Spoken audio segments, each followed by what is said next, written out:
Begitu banyak, Bung, orang di belakang Jokowi, penjilat, menjadi bagian dari kaum munafikun. Nah, Jokowi memanggil beras ke sana kemari, sekarang temburuan beras, Bung. Nah, dia kan kurus, jadi lama-lama lelah, ketimpa beras, satu karung nimpa, satu karung lainnya nimpa. Jadi beras berkarung-karung yang diberikan rakyat supaya rakyat memilih Prabowo Gibran, itu menjadi beban berat yang menimpanya, dan Pak Jokowi ngus-ngusan tak berdaya. Apa yang membuat tak berdaya? Beras sekarang mahal, Bung. Mahal, ya jelaslah mahal, karena yang manggul aja presiden, gimana nggak mahal? Beras itu presiden sendiri yang bawa, jelas menjadi mahal toh.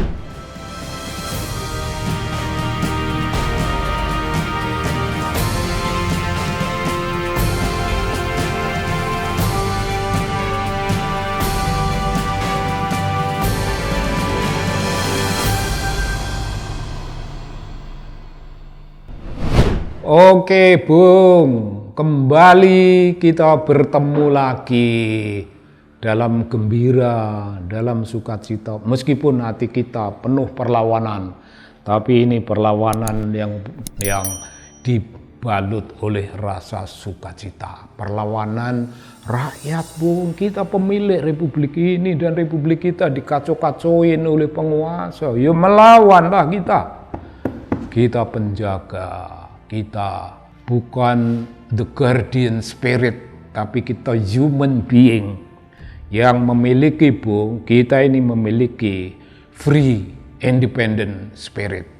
Kita punya watak namanya free independent spirit.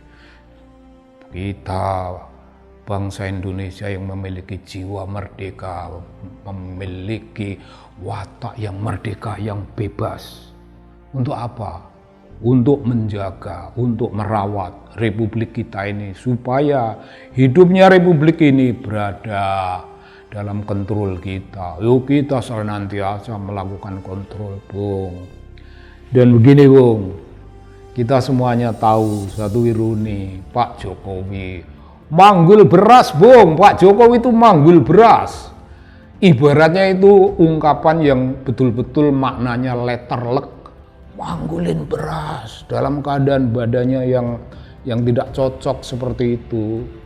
Beliau itu cocoknya megang map, tapi memaksa diri memanggul beras ke rumah-rumah yang dia anggap penting menerimanya. Udah dipanggulin, Bung.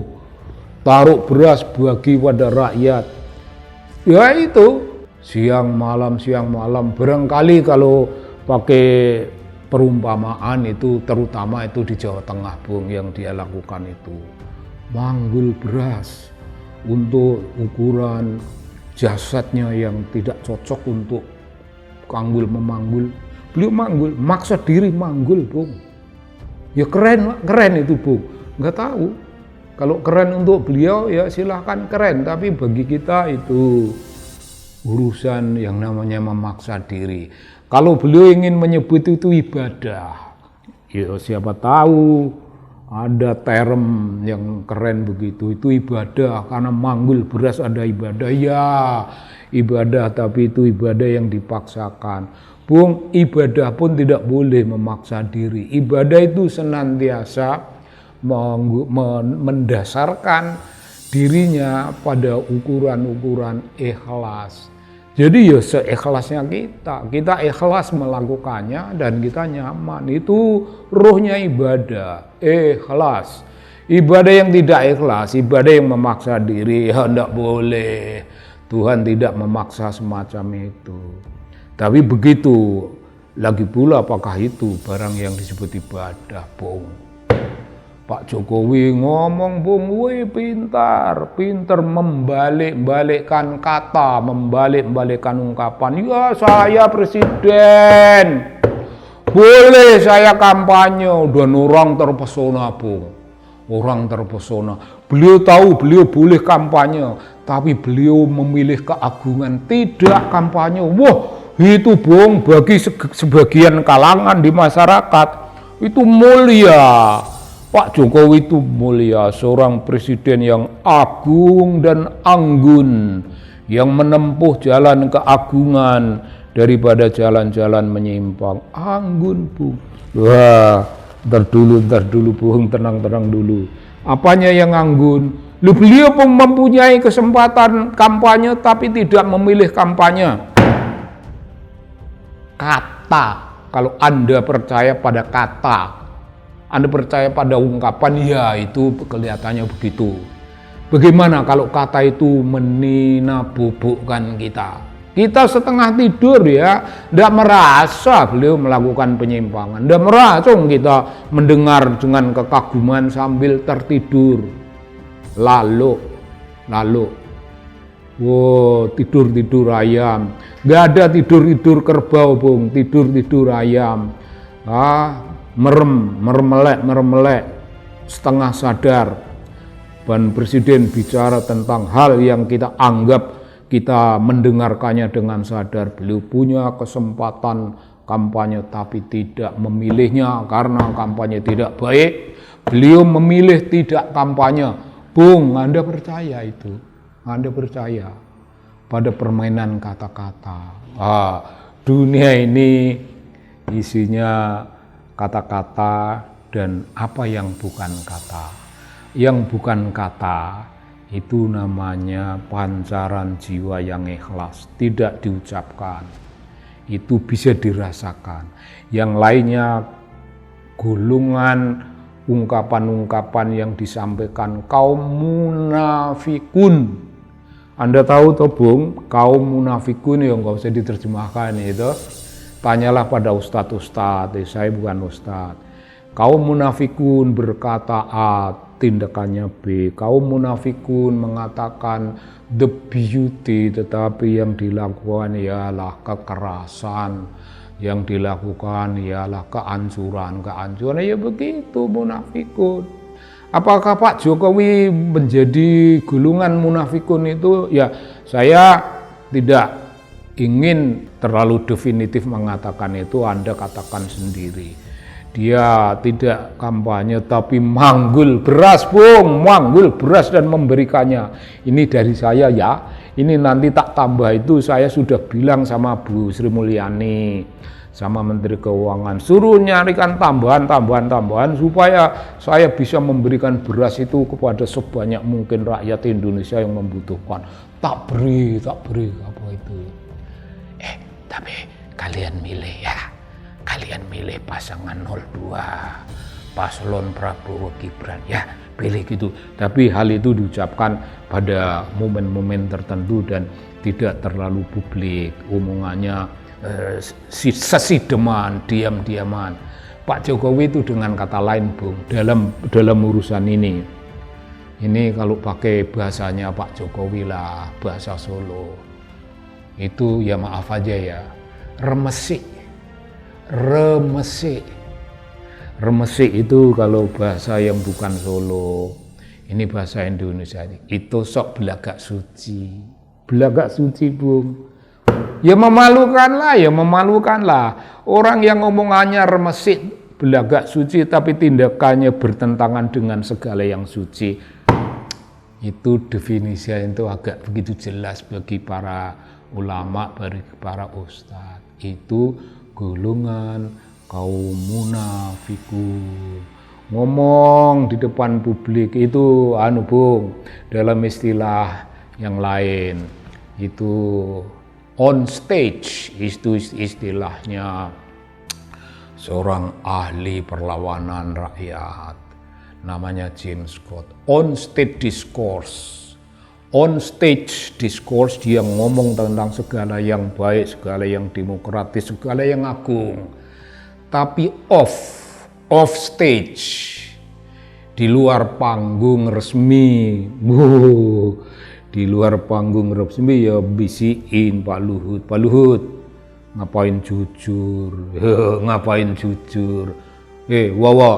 wawa, nyimpang itu jalan kemenangan, nyimpang ya begitu, off stage begitu Bung, antara on stage discourse dan off stage discourse berbeda. Nah, itu dalam dunia ilmu sosial, tapi dalam dunia agama itu sebutannya itu jelas melela, terang benderang. golongan munafikun. Munafikunnya banyak di birokrasi. Yang menjadi munafikun itu ya pendukungnya Pak Jokowi lah. Ya Qadari itu bagian dari munafikun, Bung. Tidak bisa dibungkus, tidak bisa. Qadari dibungkus kain putih seperti mayat, dia tetap baunya tetap bau, biar disiram minyak. Begitu juga penjilat-penjilatnya, Bahlil lah, Zulhas lah, Erlangga lah. Begitu banyak, Bung, orang di belakang Jokowi, penjilat.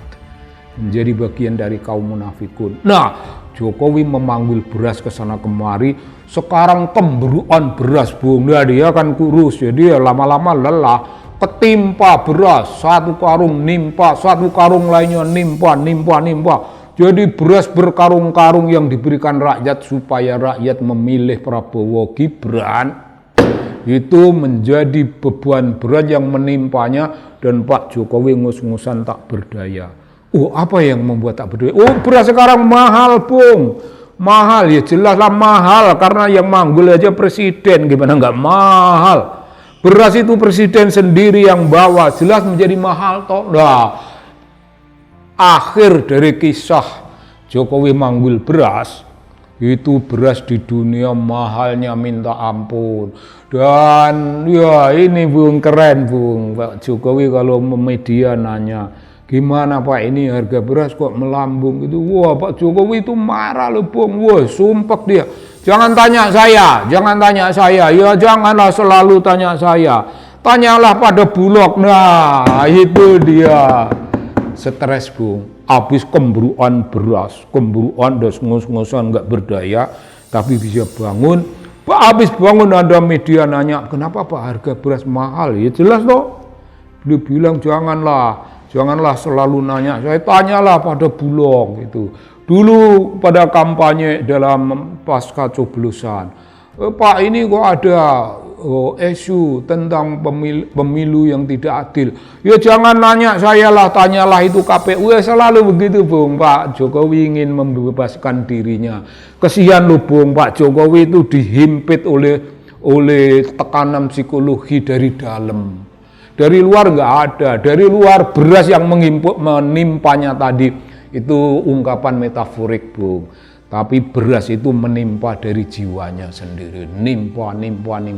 Saya gembira ria, saya itu ingin ngumpulin media sebanyak mungkin dan mengajak kawan-kawan untuk antri dan nemui beliau. Satu persatu nanya, Pak Jokowi kenapa ini beras mahal gitu. Entah apapun jawabannya kita nggak peduli. Kita pura-pura nyatet kalau dia jawab, tapi ada orang kedua nanya, Pak Jokowi mengapa beras mahal? Itu media banyak yang nanya dan rakyat biasa banyak yang nanya, Pak hidupku susah sekarang ini. Wah, ini membeli beras saja dengan harga mahal dan berasnya sering tidak ada. Ini Pak gimana ini? Dua tanya begitu. Pak Jokowi makin tertimbun. Jokowi tertimbun beras, ungkapan metaforik, tapi tertimbunnya yang nyata, tertimbun dari dalam jiwanya. Maunya melayani rakyat, maunya itu. Tapi itu pelayanan yang menyimpang, pelayanan yang dipakai dengan suatu tujuan. Itu bukan ibadah atas dasar keikhlasan. Jokowi bukan golongan kaum mukhlisin, bukan, tapi bagian dari kaum munafikun. Ya begitu, Bung, ketimpa beras berat, Bung, ketimpa jiwa rakyat, ketimpa derita rakyat. Penderitaan rakyat dilimpahkan kepadanya menjadi penderitaan presiden. Matilah. Apakah kedoliman juga ikut mati? Belum. Kedoliman gak ikut mati, yang mati hanya perasaannya yang tertekan oleh beras. Begitu, Bung, tertekan beras. Kayaknya Bung, sebaiknya kita punya diskusi, tidak usah ditambah panjang. Ini fokus kita, ini tajam sekali, dan apa yang kita target, jelas. Target kita jelas, fokus kita jelas. Meaningful, strong resistance. strong. Ini Bung, ini namanya, saya ingin memberi nama. Ini the politic and the poetic of people resistance. Kepada siapa? Kepada presiden yang menyimpang. Salam Bung, salam Bung. The politic and the poetic of people resistance. Begitu Bung, terima kasih banyak. Terima kasih banyak.